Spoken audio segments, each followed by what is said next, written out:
Hey Facebook fams, I'm just coming to you from my prayer room, and I just spent some lovely time with Jesus this morning, and I'm so thankful I took the time to just hush myself and just get up before anybody else and just do it. Yesterday I sent a lot of friends messages just saying, hey, can you pray for me? I felt like I was on a bit of an emotional roller coaster ride, and I just couldn't keep a grasp over my mouth or over my emotions. And I think I've shared with you before that I read a brief bit of this book called Unglued, and it just talks about how God gave us our emotions to enhance life and to enjoy it, not to destroy it. And yesterday I would just say I was sometimes like one moment destructive and one moment just in a different place. And so I just didn't want to be there again. So I just want you to know, like, even I get there. I know I've had a lot of people say, oh my gosh, you're just so happy and so perfect. And I am far from it. I am blessed with a certain amount of joy, and I think it's because my hope is not found in this earth. My hope is truly grounded in God.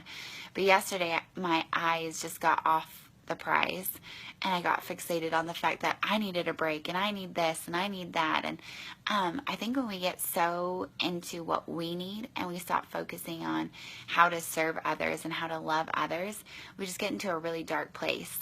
And so that was kind of my day yesterday. And so today I just really wanted to just get cleaned out and refreshed and renewed. And it wasn't my whole day. There was it was a beautiful day, but there were just parts of my day that I was like, ooh, Lacey, you need a heart check.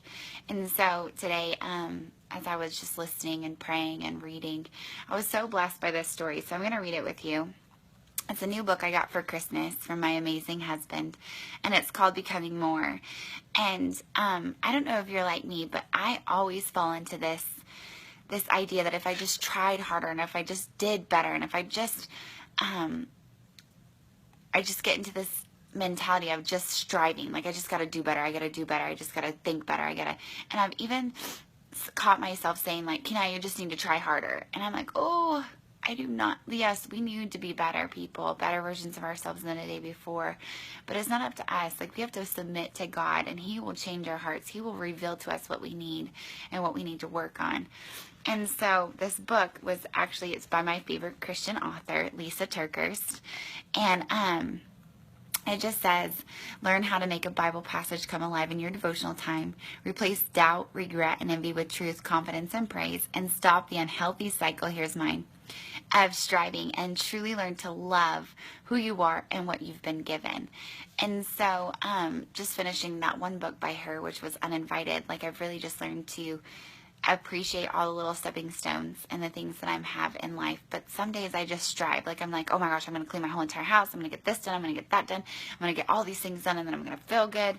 And then when I get all those things done, I don't necessarily feel filled or good because I'm just striving, and I'm not saying those things are bad. It's just where your heart's at. So let me just share this with you because it made me cry and it blessed me. And today I hope this is what you'll do. I hope you'll just pause, take a deep breath, and look around at all the things God has blessed you with, because every good and perfect gift comes from the Father, and He loves you, whether you acknowledge Him in your day-to-day life or whether you don't. He is the hound of heaven, and He's just chasing after you. So if you're watching this video, it's because He's trying to draw you closer, dear one, because He loves you so, so much, more than I could ever express to you. But it says, I'm pausing right now. Tears are softly sliding down my cheeks. Art is watching a taped sports event. I'm glad I don't have the outcome of that game. I'd be so tempted to taunt him with the possibilities and accidentally spill the beans. The boys are home with friends in tow. Deep voices escape their rooms with bursts of laughter. Boys quietly turning into men are playing video games tonight. Hope is asleep in one of my bedroom chairs. Her breath is steady. Her curls fall haphazardly around her beautiful face. Her pink polished toes are sticking out from the blanket wrapped around her. When did her feet grow big enough to wear my shoes? Little Brooke is snuggled close on my bed with me. She was frustrated because she wanted to swim with big sis Ashley and friends, but I kept her inside with me. I'm glad I did. We snuggled and giggled and watched a movie together. She lasted 4 minutes into the movie before her eyes closed and sweet dreams became her entertainment. And Ashley, now done with swimming, is flirting about the house with her 4 great friends. The clock will strike midnight soon, and it will officially be the day she turns 13. I want so desperately to freeze this moment, to drink in every sound, every sight, every delightful evidence of life. So many things to be thankful for. I've had thousands of these days, these everyday life minutes, but tonight is different. I remember to pause, to acknowledge what I've been blessed with. I didn't rush the kids off to bed. So I could have my time. I sat and soaked in the moments, and with every tear that spilled out, I felt more and more full. Maybe this is the true secret to being fulfilled and content, living in the moment with God, defined by His truth, and with no unrealistic expectations for others or things to fill me up.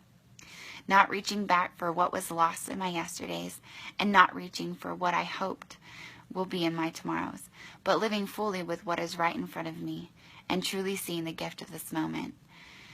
I don't know if you're much like me, but when I get caught in this striving mentality, I forget to be thankful for the small little blessing and moments, and I get frustrated with the people around me because I have these unrealistic expectations. Like my husband should have helped me take down the Christmas tree, or my kids should just sit down and be quiet so I can finish cleaning so then I can entertain them. But maybe it's those moments where we need to change our perspectives. So I just want you to know that you're loved. There's no guilt in this or shame or condemnation. If you feel a bit convicted, that's okay. Just start today saying, you know what, today will be the day that I pause and I take a deep breath and I be grateful for these moments that I get to have with my kids, or for the moment that I just get to sit and rest, or at whatever moment that looks like. I pray that this message finds you well, and if not, I'm praying for you. I love all of you, and I'm so encouraged by each and every one of you. Thank you for watching my videos and just for blessing me with your encouragement. I hope you have the best Sunday, and I'll talk to you soon.